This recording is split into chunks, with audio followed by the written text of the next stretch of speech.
Good morning, everybody. Today is the 10th day of vlogs, and today is actually one of the first kind of walkthrough videos where I show you guys kind of my editing process and what I go through as far as editing photos.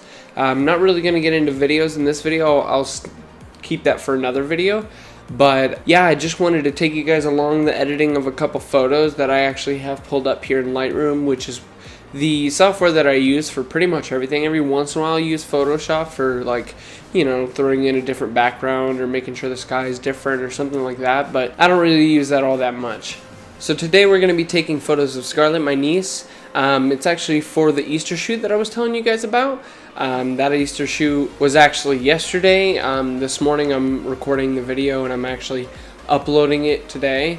So kind of a last minute thing. Alright, let's get to that. Alright guys, so we're at the computer now, and this is the picture of Scarlett I was telling you guys about. As you can see, it already looks really good as it is, but we're going to do a few things to it, and I'm going to walk you guys through the process of, you know, what I take in order to make a photo look good. So the first thing that I do right off the bat is I adjust the exposure. So if you look, since this was in direct sunlight, you'll notice like one side of her face is really lit up, but the rest of it's really dark. So the way we get rid of that is we gotta increase the exposure to the point where it's almost a little bit overexposed in the highlight areas. Then we grab the highlights and we dim them down just a little bit, not a whole lot. And then we increase the shadows a little bit, and there we go. Her face is lit up. And that part's done, and the photo's already starting to look a little bit better than it did. And then the next thing that I do is I dehaze the image a little bit. Even though it's not all that hazy, it still adds a little bit of depth to the image.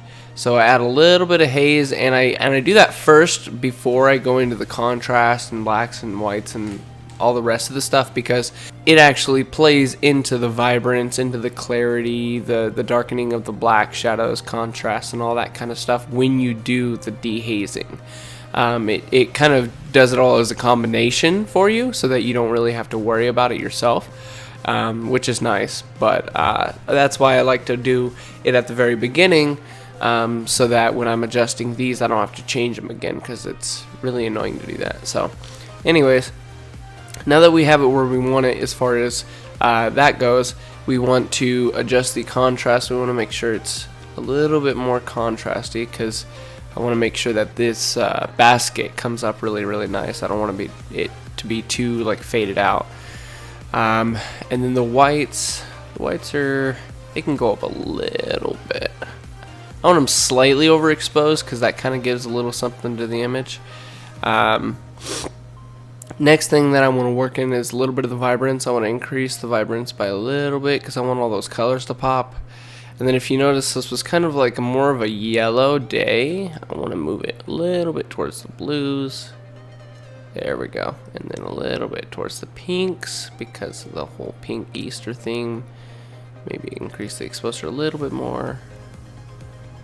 And there we go. There's our pretty much good image, but there is a little bit of noise going on here, so let me reduce that just a little bit. You don't need a whole lot of reducing. But see, now her face is all clear from that, and so is the background. And then from here, it's pretty much taken care of. This is a very simple photo shoot here. Now it can get a little bit more complicated if I start adding like little flares and stuff like that. Like if I add one of these and give it a little bit of light right where she is, which I could do. It wouldn't look bad. Try doing that, see what that looks like. And there we go. Now she's lit up a little bit more than the rest of the frame. And then if we decrease the exposure on the rest of the frame a little bit, and then go back to that gradient, and then increase it a little bit more. That way, you'll notice she's the highlight of the entire frame. So that's more probably that I would do in order to enhance the image. Alright guys, so I found another picture that I wanted to edit, because this was kind of just a random picture that I probably would just throw out. I probably wouldn't edit it, but I'm going to edit it today just to show you guys, you know, what the process would be if I were to try to bring back an image.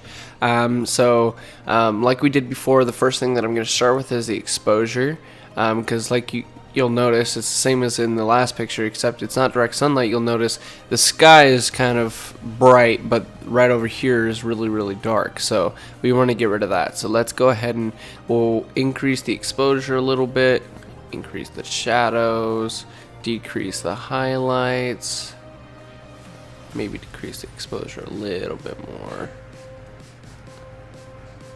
There we go. And then highlights down, shadows up, and then increase the contrast a little bit. There we go. Okay, now we're gonna dehaze. Or actually, you know what? Let's get rid of that contrast. Let's dehaze first. So we're gonna dehaze, and that's what gives the clouds that look, that really nice look that we're going for. Increase the contrast a little bit, and then this is where we're gonna add some clarity, because photos like this, I really like to add a lot of clarity. There we go. I think that's a pretty good picture. Maybe I'll increase the blues a little bit. No. Let's see. I like to play around with the looks a little bit, see what I feel like would look best for the image. I think the blue in the middle look the best.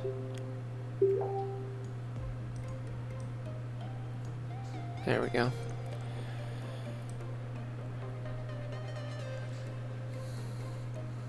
But if you notice, we could black and white the image, or we could even, increase the contrast quite a bit. Or not the contrast, but the vibrance. I don't usually mess with the contrast because it kind of gets it looking too wonky sometimes, so I just kind of leave that alone. I just mess with the vibrance. So we can make it look like a really cool, colorful vibe, or we can give it like that old kind of not full color look, the vintage, which I think that I'm digging right now. So let's do that. And then if we wanted to, we could add a little bit of vignetting. I don't know, maybe. But there we go. That's just that's another simple photo that you'd be able to bring back. I mean, maybe I can increase the exposure a little bit more, decrease those highlights a little bit more, and then there we go. The photo's a little bit better than it was. But I think that's a pretty good representation of what I would do with a picture like this. So anyways, this is pretty much the video that I wanted to make. Thank you all so much for watching. Like, comment, subscribe if you aren't already. Make sure to share it with your friends and comment down in the comments of any photo shoots or anything, any places to go. Alright guys, so I'll see you tomorrow.